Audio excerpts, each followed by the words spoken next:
Bonjour à tous et bienvenue sur la chaîne Wrestling Love. On se retrouve aujourd'hui pour une toute nouvelle vidéo. Alors dans cette nouvelle vidéo, on va parler du dernier show d'All Japan Pro Wrestling, puisqu'on va donc faire la review de leur show du 16 décembre, qui était donc le show All Japan Pro Wrestling AJP Prime Night 2021. À titre personnel, c'était déjà un show qui m'a hypé bien. Alors on avait un match de championnat dans le show, c'était le titre Junior Heavyweight qui était défendu par Izanagi. Contre Super Crazy, bon personnellement, je vais pas vous cacher que c'était pas ça qui m'a hypé dans le show, hein. Très clairement Izanagi contre Super Crazy, la peste ou le choléra, bon ça ne m'intéresse pas. Ce qui m'a hypé beaucoup à titre personnel pendant le show, c'était notamment le main event évidemment, donc le match retour de Naoya Nomura chez All Japan Pro Wrestling, qui affrontait dans un 1 contre 1 Yuma Oyagi, sachant que les deux étaient anciennement partenaires par équipe. Et du coup, Naoya Nomura revient après plus d'1 an et demi de blessure. Il s'était blessé à la nuque en février 2020. Il avait été retiré d'ailleurs de la line-up du Carnival 2020 à cause de ça. Et du coup, là, il fait son retour, sachant qu'il a été annoncé qu'il va quitter All Japan dès le 31 décembre prochain, donc pourquoi pas le voir à la DDT, personnellement, ça m'intéresserait beaucoup. Mais du coup, Nomura contre Oyagi, c'était ce qui m'a hypé beaucoup dans le show, même si la carte dans son ensemble était clairement pas dégueu. Du coup, on va donc pouvoir commencer la review du show. Alors, en opener, déjà, on avait Seigo Tachibana et Takayuki Ueki qui affrontaient Ryuji Ichigata et Sushi dans un 2 contre 2. Le match a été remporté par Seigo Tachibana et Takayuki Ueki en un peu plus d'1 minute. C'est Seigo Tachibana qui a fait le tomber sur Sushi, ce qui m'a personnellement pas très surpris. Seigo Tachibana qui, on le rappelle actuellement, avec Takayuki Ueki justement et Yoshitatsu, actuellement champion AJPW TV Six Man, et ce depuis Champions Night 2. Alors personnellement, le match en lui-même, c'est un match que j'ai trouvé assez correct pour un opener en soi. Alors évidemment, ça reste un match de Takayuki Ueki et les échanges qu'il peut avoir, notamment avec Ryuichi Ichigata. Ichigata qui suit clairement pas le rythme, hein, très honnêtement, par rapport aux autres, enfin ça se voit dans le ring. Les échanges qu'il peut avoir avec Ichigata, franchement, j'ai trouvé ça sympa. Pardon, justement, non, avec Ichigata, c'était pas sympa, et avec Sushi, c'était sympa, voilà. Je vais y arriver. Parce que Sushi, de toute façon, c'est un catcheur que, à titre personnel, j'aime bien. Franchement, il fait des bonnes perfs à chaque fois que je le vois. J'avais pu le voir récemment également du côté de chez Tenryu Project. Il s'est fait éliminer dans le premier tour du tournoi qu'on a eu en novembre par Masayuki Kono dans un match qui était assez sympa. Mais du coup, le match en lui-même, c'est en 2,75 à mes yeux, voilà. C'est un match qui est au final assez random, mais c'est un opener qui est pas spécialement dégueu, qui est assez moyen au final. Et la victoire de Tachibana et de Ueki me paraît à titre personnel assez logique, sachant que, comme j'ai dit, ils sont champions Six-Man, et puis Tachibana, pendant la Real World Tag League, ça a pas vraiment été la joie, hein, le booking de Tachibana, il a pris pas mal de pins, que ce soit pour la Real World Tag League, pour les matchs de tournoi, ou dans les matchs qu'on a eu après, donc après leur élimination donc en équipe avec Yoshitatsu, après l'élimination de l'équipe en phase de groupe. Du coup, par exemple, ce qui fait qu'il a pris le pin dans un Hitman à la dernière journée du tournoi, par exemple. Mais du coup, Tachibana la prend la victoire assez logiquement. Du coup, voilà donc par rapport à ce match. On va désormais pouvoir passer donc au deuxième des 7 matchs du show. Alors, le deuxième match du show, c'était un 6-man tag team match avec Dan Tamura, Hikaru Sato et Shotaro Ashino, qui affrontaient Okuto Omori, Koji Doi et Tajiri, donc de Total Eclipse. Le match a duré un peu plus de 7 minutes, il a été remporté par Dan Tamura, Hikaru Sato et Shotaro Ashino. C'est Shotaro Ashino qui a remporté le match en faisant le tomber, il me semble, sur Okuto Mori.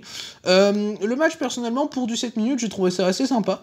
J'ai mis 3,25 personnellement à ce match. Alors évidemment, on a eu des bons petits échanges entre Koji Doi et Shotaro Ashino, sachant que les deux, avant, faisaient équipe. Koji Doi, c'est un ancien des Enfants Terribles, que ce soit chez Wrestle One ou All Japan Pro Wrestling, même si bon, il a moins d'histoire commune que Kuma Arashi avec Shotaro Ashino, mais c'est toujours ça, et leurs échanges étaient plutôt sympas, j'ai trouvé. Dan Tamura et Okuto Mori également ont eu des échanges assez sympas, j'ai trouvé. Okuto Mori, franchement, je le trouve de plus en plus pertinent dans son rôle dans Total Eclipse. Je le trouve assez intéressant dans ses matchs maintenant, il met des gros strikes, il est vraiment impactant, il met du rythme maintenant, ce qui, il y a quelques mois, n'était absolument pas le cas. On prend l'exemple, par exemple, j'ai fait une répétition, oui je sais, de la Junior Battle of Glory, dans lequel son premier tour, je sais plus contre qui c'était qu'il effectue son premier tour de Junior Battle of Glory, Je crois que c'était contre Hikaru Sato, si je dis pas de conneries, et le match est vraiment chiant, et largement le moins bon match de premier tour du tournoi, quoi. Et du coup, il avait fait qu'un match durant cette Junior Battle of Glory, parce que Sato l'avait éliminé dès le premier tour. Mais oui, du coup, comparé à quelques mois, c'est bien plus intéressant de voir Okuto Omori catcher. Hikaru Sato a mis quelques kicks assez impactants également, enfin voilà, c'était globalement un match assez sympa d'undercard de 7 minutes. Donc voilà, pour ma part, c'est 3-25, et victoire du coup de Tamura, Sato et Yashino, qui m'a pas paru spécialement logique, mais qui était pas illogique et pas mal amené. Du coup, voilà donc par rapport à ce match, on va désormais pouvoir passer donc au troisième match du show. Alors, le troisième match du show, du coup, c'était un 6-man tag team match avec Jun Saito, Rei Saito et Masanobu Fuchi. Masanobu Fuchi qui, au passage, on le rappelle, a 67 ans, qui affrontait Total Eclipse, donc Jake Lee, l'actuel champion Triple Crown, Kuma Arashi et Yusuke Kodama. Alors, le match a été remporté par Total Eclipse. Au bout d'un peu plus de 9 minutes, c'est Kuma Arashi qui a fait le tomber sur l'un des deux frères Saito. Je sais quasiment jamais les reconnaître, donc je vais pas m'avancer. C'est l'un des deux frères Saito qui a pris le tomber. D'ailleurs, l'échange entre les deux était assez sympa. Du coup, t'as le frère Saito qui échangeait contre Kuma Arashi à la fin, qui avait notamment esquivé dans un premier temps sa diving senton.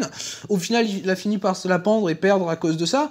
Mais l'esquive de la première diving senton, personnellement, c'est quelque chose que j'ai trouvé très cool. Arashi, il a été très impactant dans ce qu'il a fait, il est vraiment sympa à voir. Jake Lee, sa hit était pas très chiante, il a pas beaucoup été là non plus dans le ring. Après, faut dire qu'on est sur un six-man de 9 minutes, donc le temps était quand même bien réparti dans le match. Et du coup, dans l'absolu, on a eu le droit à un six-man d'undercard assez sympa. Voilà, une victoire de Total Eclipse assez logique, également pour compenser avec la défaite que l'autre partie du clan a subi juste avant, donc contre Tamura, Sato et Yashino. Et donc voilà, pour ma part, c'est 3-25, voilà, c'est pas un match qui avance à grand chose, parce que la feud actuelle de Jake Lee, c'est contre Abdullah Kobayashi, d'ailleurs, ils s'affronteront au New Year Wars pour le titre Triple Crown. Mais du coup, là voilà, il y avait pas grand chose à faire de toute façon dans le match. Mais ouais, Masanobu Fuchi, c'est carrément compliqué quand il est dans le ring, hein, ce qui est en soi plutôt logique au vu de son âge. Du coup, voilà donc par rapport à ce match, on va pouvoir désormais passer au quatrième des 7 matchs du show. Et donc, le quatrième match du show, c'était le fameux match de championnat à JPW World Junior Heavyweight. Du coup, Izanagi défendait son titre contre Super Crazy. C'était donc la première défense de titre d'Izanagi après avoir pris le titre à Sugi lors de Champions Night 2 le 16 octobre dernier, ce qui m'avait pas mal déçu d'ailleurs, parce que du coup Sugi a pas eu un si long règne que ça, mais au final Sugi a probablement eu l'un des plus longs règnes de cette année dans la division junior, juste derrière celui de Shima je pense. Puisqu'Izanagi a perdu son titre contre Super Crazy dans un match qui a duré donc un peu plus de 9 minutes. Alors personnellement le match, je trouve que c'est très clairement le moins bon match du show, c'est Izanagi contre Super Crazy. Bon, clairement après t'as pas les deux catcheurs pour faire un bon match, hein, donc forcément ça n'aide pas spécialement. Déjà, pour parler de la victoire de Super Crazy, personnellement, est-ce qu'elle me déçoit? Quand même oui, par rapport au booking de la division Junior Heavyweight, dans le sens où finalement, tu laisses personne s'installer avec un vrai règne. Après, est-ce que, dans le fond, j'ai envie de voir Izanagi avec un vrai règne? Non, parce que c'est Izanagi et qu'il est pas bon du tout. Mais Super Crazy est pas spécialement bon non plus, hein, de toute façon. Après, Super Crazy, au moins, lui, il a l'excuse de l'âge et tout, et Super Crazy, il a 48 ans, c'est galère. Super Crazy dans le ring, très clairement, désormais, c'est pas le Super Crazy qui affrontait Tajiri chez ECW, hein, très clairement. Et sachant que Super Crazy, à un moment, il va bien repartir aux US, je pense pas qu'on va avoir un long règne pour Super Crazy, encore une fois, heureusement, parce que ça reste Super Crazy, et j'ai pas non plus envie de le voir avec un long règne de titre junior, mais ça commence à faire beaucoup, là, entre le règne, finalement, de Shima, qui a pas duré longtemps, il a duré que 100 jours, en soi, enfin, c'est quand même un règne solide, mais voilà, c'est pas un vrai gros règne, quoi. Tu établis personne au final, dans le sens où après, tu as Koji Wamoto, qui a un règne d'une quinzaine de jours, Akira, son règne dure un mois, Sugi... il a 2 défenses réussies, je crois, contre Kodama et Atsuki Aoyagi, et puis au final, son règne sert un peu à rien. Izanagi réussit pas une défense, Super Crazy, son règne va pas être long. Ça commence à faire beaucoup, hein, voilà, pour All Japan. Je crois d'ailleurs que il y a eu 6 changements de titre sur l'année pour le titre junior, ce qui est quand même assez fou. 6 changements de titre sur l'année, voilà, ça fait à peu près un changement de titre tous les 2 mois, sachant que t'as notamment le mois de juin où t'as 2 changements de titre, où c'était un peu la galère. Enfin bref, le booking de la division junior de Japan, pour les raisons que j'ai citées, c'est vraiment compliqué. De plus, le match est pas bon, très clairement, dans le sens où Izanagi va bénéficier de pas mal d'interventions de Devil Murasaki, Devil Murasaki qui est un enfer, qui dégage rien, qui fait qu'intervenir, vraiment Izanagi en gros fout rien quasiment dans le match, mais à un moment il va tenter même, la seule fois où il tente son roll-up chiant qui casse complètement le rythme, y a pas l'arbitre, du coup ça m'a fait un peu marrer dans le sens où pour une fois qu'il veut faire chier, il y a même pas l'arbitre, enfin bref, voilà, c'était compliqué. Mais ouais, t'as Devil Murasaki, quoi, il intervient pendant quoi, 2-3 minutes dans le match, au final. Enfin ouais, t'as bien quasiment la moitié du match, finalement, un peu plus d'un tiers du match. Bah, c'est de l'intervention de Devil Murasaki, en fait. Et de la brawl à l'extérieur du ring, où t'as Devil Murasaki qui va jeter Super Crazy contre les barricades, enfin, qui va faire son cirque, un petit peu. Et puis, Izanagi, dans son Hill Work, il est absolument pas intéressant. En plus, si on rajoute Devil Murasaki, qui est encore plus nul, c'est compliqué. Super Crazy de son côté, bon, on voit clairement les limites du catcheur, hein, c'est pas... Et en soi, c'est pas spécialement surprenant, on les a vus pendant la Real World Tag League, et en soi, il a pas fait des très mauvaises performances non plus, Super Crazy, mais oui, il est clairement désormais limité par l'âge, et c'est compréhensible. Super Crazy, il a du mal, mais à la limite, ça me dérange beaucoup moins qu'Izanagi, dans le sens où Izanagi, lui, il a pas spécialement l'excuse de l'âge, il est juste mauvais, hein, même s'il est meilleur que Devil Murasaki, clairement. Non, oui, parce que Izanagi, il met aucune intensité dans son match, enfin dans ses matchs en général, et là il met absolument pas d'intensité, Izanagi en fait, donc c'est vraiment chiant à regarder en fait au final. Donc voilà, personnellement j'ai mis 2, c'était clairement un mauvais match de T Junior. En plus de ça, t'as le booking qui est vraiment compliqué. Mais à la limite, ouais, j'aurais préféré voir Izanagi conserver le titre et le perdre dans une défense un peu plus tard contre, je sais pas moi, Rising Gaeto. Moi, je veux bien donner un gros règne à Rising Gaeto, le mec est très très fort. D'ailleurs, en plus, Rising Gaeto, on va en parler avec le prochain match. Mais du coup, ouais, non, compliqué la division junior de Japan et du coup, nouveau champion Super Crazy. Du coup, on va donc pouvoir passer au 5e match du show. Alors, le 5e match du show, du coup, je parlais de Rising Gayato, il était en équipe dans ce match avec Atsuki Oyagi, dans un 2 contre 2 contre Black Mansory et l'ancien champion junior Koji Wamoto, qui a été 2 fois champion junior cette année, on rappelle, voilà, pour bien montrer le booking junior de Japan. Alors, du coup, ce match a duré un peu moins de 11 minutes, il a été remporté par Atsuki Oyagi et Rising Gayato, ce qui était assez logique, dans le sens où t'avais Black Mansory en face, qui pouvait facilement prendre le pin, et puis Koji Wamoto avait pas vraiment besoin de la victoire, sachant que Koji Wamoto, dès la fin de l'année, il va s'en aller dans le Japan Pro Wrestling. Donc pour maintenant, il y a finalement pas grand chose à faire avec lui, sachant qu'on est sur l'avant-dernier show de l'année d'All Japan, leur dernier show étant le 26 décembre prochain au Shinkiba First. J'ai pas vu la carte passer d'ailleurs, mais il n'y a pas de match de championnat en tout cas. Atsuki Oyagi et Rising Gaeto ont clairement affiché un très bon teamwork dans le match. J'ai trouvé également les échanges entre Rising Gaeto et Black Mansory vraiment bons. Black Mansory a fait quelques chops qui étaient vraiment impactants, ça m'a bien surpris. Franchement, il a fait vraiment une bonne perf, Black Mansory. Après, Black Mansory, c'est un catcheur que j'aime beaucoup, je le trouve très bon. Mais je m'attendais pas à le voir dans ce registre-là au final, à faire des chops et tout, et à avoir beaucoup d'impact dans le match, et j'ai trouvé ça très bien personnellement. Iwamoto, il fait toujours parler son background dans le judo, il est toujours aussi intéressant dans le ring. C'est d'ailleurs un peu dommage qu'il quitte All Japan, parce que je trouvais qu'il pouvait vraiment s'installer dans le main event d'All Japan à terme, très clairement, Koji Iwamoto, surtout qu'il venait de passer Openweight en fin d'année, environ aux alentours du Royal Road Tournament. Et Rising Gaeto en face en face de Koji Iwamoto a été vraiment sympa. Ensuite, Atsuki Oyagi a été vraiment très bon comme à son habitude. J'ai vraiment bien aimé la séquence de fin entre Oyagi et Black Mansory, où t'as Aoyagi qui va faire son moonsault sur Black Mansory qui va se kick out, et du coup Aoyagi qui va repartir pour faire un 450 sur Mansory, c'était très bien j'ai trouvé. Aoyagi, le 450 est magnifique, hein, par contre c'est waouh, vraiment le move est super bien porté, et les deux ont eu des très bons échanges également juste avant la fin, donc voilà, dans l'ensemble on a clairement un match tag qui était vraiment bien sympa, très bonne proposition, il n'y a pas beaucoup d'histoire, mais en soi c'est super bien rythmé, c'est très agréable à regarder, donc voilà, pour ma part c'est un bon gros 3,5, c'était vraiment bien cool à voir, et pour ma part c'est le deuxième meilleur match du show. Du coup, voilà donc par rapport à ce match, on va désormais pouvoir passer donc au pré-main event du show. Alors le pré-main event du show, c'était donc un 6-man tag team match avec Ryuki Honda, Shuji Ishikawa et Takao Mori qui affrontaient Kento Miyahara, Suwama et Zeus. C'est un peu le match send-off de Zeus d'All Japan Pro Wrestling, sachant qu'il quitte définitivement All Japan Pro Wrestling dès la fin de l'année. Il avait déjà eu son match en soi d'anniversaire, de célébration lors de la Real World Tag League, mais là c'est un peu son match send-off, dans le sens où je pense pas qu'il aura, je sais pas s'il va catcher le 26 décembre, je sais pas, à voir. Mais du coup, Kento, Suwama et Zeus ont évidemment remporté le match en un peu moins de 16 minutes. Le match, personnellement, c'est un match que j'ai trouvé vraiment très bon, très bien fait pour un six-man, voilà, c'était très agréable à regarder, et vu les catcheurs en soi, c'est pas très étonnant. Alors, à titre personnel, j'ai beaucoup aimé les échanges entre Takao Mori et Zeus. qui était vraiment très très bien. T'as Zeus qui met des chops toujours aussi impactants, Omori également est vraiment impactant dans ce qu'il fait. Donc les échanges étaient vachement intéressants. T'as Kento qui a été très bien dans son rôle comme d'habitude, dans son acting également. Kento c'est très bien. T'as un moment avec Zeus qui m'a beaucoup fait marrer. En gros Kento veut faire le tag à Suwama, t'as Suwama qui est un peu réticent à entrer. Du coup t'as Zeus qui fait le tag à Kento, sauf que Zeus fait le tag à Kento en lui mettant un chop, hein, tout simplement, en lui mettant un gros chop. Du coup t'as Kento qui va à l'extérieur en mode ouais je vais me prendre quand même une sacrée torgnole. Et du coup après t'as Zeus qui va avoir un échange avec Omori. Les échanges Shuji, Ishikawa, Suwama, très sympa évidemment.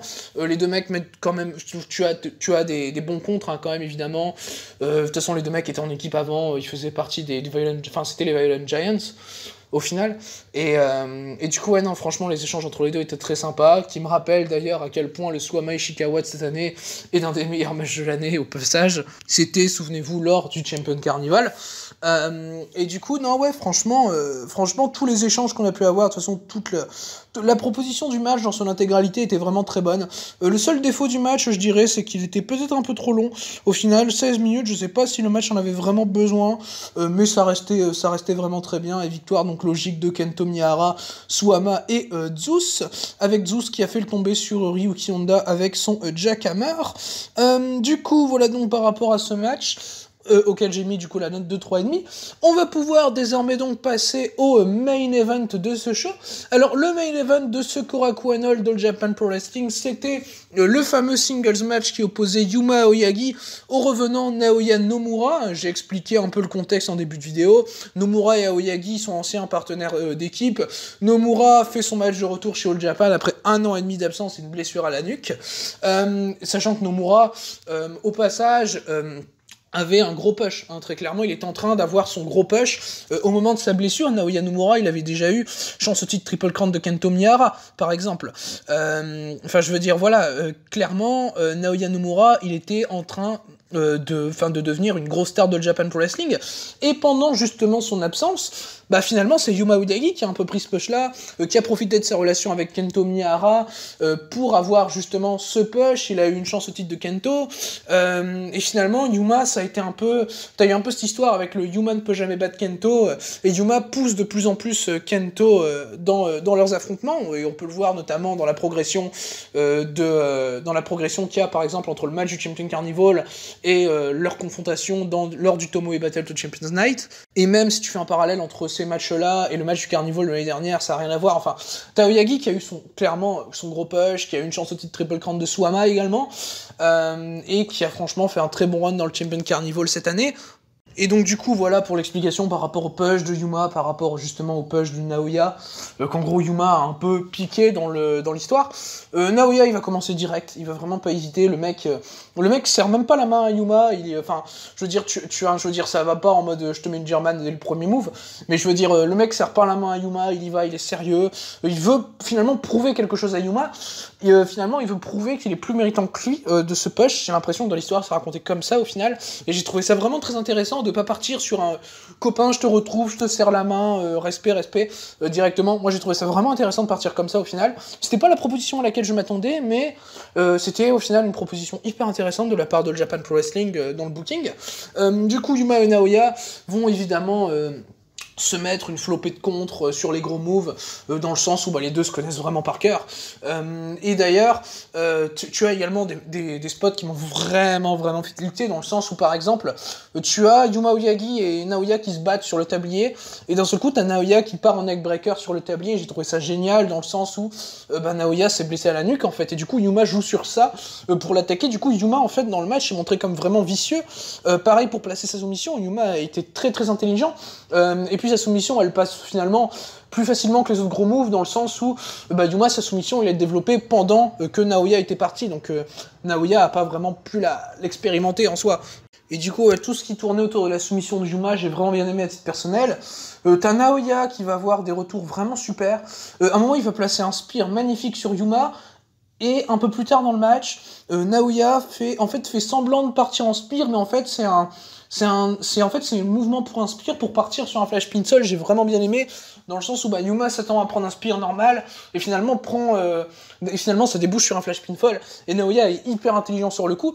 Naoya par contre, impressionnant. Le gars, t'as pas l'impression qu'il s'est blessé pendant 1 an et demi, le mec est fluide de fou, le mec est... Oh, il montre qu'il est ultra talentueux, quoi. Et pourtant, j'ai commencé au All Japan Pro Wrestling quand Naoya était blessé, parce que du coup, j'ai commencé au All Japan en août 2020, je dirais, moi, mon premier show... Enfin, j'ai commencé vraiment au Japan régulièrement à partir... du show mémorial d'Atsushi Aoki en 2020, je crois que c'était le 15 août si je dis pas de bêtises, où t'as un six-man qui est monstrueux d'ailleurs en main event. Et du coup je connaissais très peu Naoya Nomura, j'ai pu rattraper quelques matchs de son run en 2019, tout ça, notamment un match que j'avais trouvé super, c'était contre Daichi Hashimoto, je crois que c'était au Carnival 2019, si je dis pas de conneries, et le match est super, c'est pas très très long, le Naoya Nomura Daichi Hashimoto, non c'est au Carnival 2018. Attendez, je sais plus. Je vais vérifier ça. C'est bien au Carnival 2019, voilà. Et le match est super, c'est une quinzaine de minutes de super catch, je vous le conseille si vous l'avez pas vu. Mais du coup, Nomura, j'en ai vu quand même très peu au final. Et là, le mec catch comme si il avait toujours catché, quoi. Tu me poses le match sans contexte comme ça, bah j'ai pas l'impression que le mec a été absent spécialement, a été blessé. Bah voilà. Nomura a été incroyable dans le match. Yuma Oyagi va au final remporter le match par referee stoppage. Donc il fait sa soumission sur Naoya et Naoya Nomura pass out. J'ai vraiment trouvé ça bien que Yuma gagne par pass out, dans le sens où Nomura s'est donné à mort, vraiment, mais le fait qu'il ait pas catché pendant 1 an et demi joue également sur le fait que le mec au final est épuisé, il en peut plus, il pass out, quoi. Mais Nomura a clairement, finalement son but c'était de prouver quelque chose à Yuma, il a réussi, mais dans la hiérarchie, Yuma est passé au-dessus de Naoya définitivement, et Naoya va partir dans tous les cas, donc voilà, c'est très bien de faire ce résultat-là, cette fin-là, pour bien montrer que Yuma est tout simplement au niveau du Triple Crown, et Naoya, c'est encore trop juste, quoi. Et de toute façon, Naoya va partir de le Japan, donc en soi, c'est très bien raconté pour pousser Naoya vers la sortie sur son match de retour. Donc non, le match est génial, pour moi c'est 4-25, c'est le meilleur match du mois de décembre pour le moment. J'ai du retard de catch, très clairement, pas énormément non plus, mais pour le moment, pour ma part, c'est le meilleur match du mois de décembre. Le match est juste super bien raconté, en termes de storytelling c'est génial, en termes d'in-ring c'est très très bon. Non ouais, c'est un Yuma Oyagi, Naoya Nomura, quoi. Qu'est-ce que vous voulez, Nomura est ultra talentueux, et Yuma c'est Yuma, le mec a step up tellement que... Enfin, par rapport à l'année dernière, et déjà j'aimais beaucoup l'année dernière quand j'ai commencé au All Japan, mais Yuma Oyagi, rien que par rapport à l'année dernière, le mec est méconnaissable, hein, quoi, c'est ultra impressionnant. Mais du coup, ouais, voilà, pour ce match, je pense que j'ai plus rien à dire, ouais, par rapport à ce Nomura contre Yuma Oyagi, du coup remporté par Yuma Oyagi au bout de 19 minutes. Du coup, voilà donc par rapport à ce match et donc à ce show. Du coup, le show dans l'ensemble, donc ce show All Japan Pro Wrestling AJP Prime Night 2021, c'était un très bon show, très clairement claqué de la part de All Japan, à part Izanagi contre Super Crazy, qui était lui pour le coup claqué au sol. Izanagi Super Crazy, ne regardez pas. Vous pouvez regarder les autres matchs du show en soi, juste passer le match de Teach Junior qui est nul. Et s'il y a quelque chose à vraiment recommander, évidemment, comme vous l'aurez compris, c'est du main event qu'il s'agit. Le main event est clairement un match à voir à mes yeux, ouais, c'est 4-25.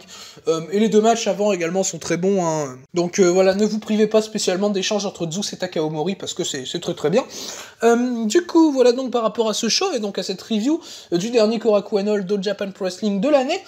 Du coup, merci à vous donc d'avoir écouté cette vidéo, j'espère qu'elle vous aura plu, et du coup, d'ici les prochaines vidéos, je vous dis à la prochaine.